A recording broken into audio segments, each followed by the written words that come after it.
მადლი ის არისო, როდესაც ვინმე უსამართლოდ ტანჯული, ღვთის წინაშე არ ღალატობს სინდის. ტანჯავენ.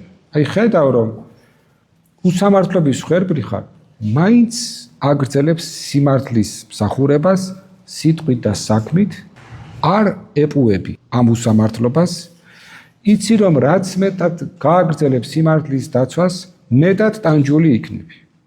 მეტად დევნული იქნები, მეტად შევიწროებული იქნები, მაგრამ მადლი ეგ არისო, გეუბნება პეტრე მოციქული.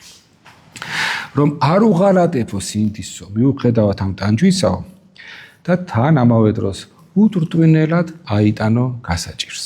წუწუნს კი არ დაიწყებ, რომ აი ეს რა თქვეს ჩემზე და აი ეს როგორ დამაბრალეს და ასე უსამართლოდ როგორ მომექცნენ, როგორ დამამცირეს, დამაკნინეს, რა ვიცი, ფიზიკურად გამისწორდნენ.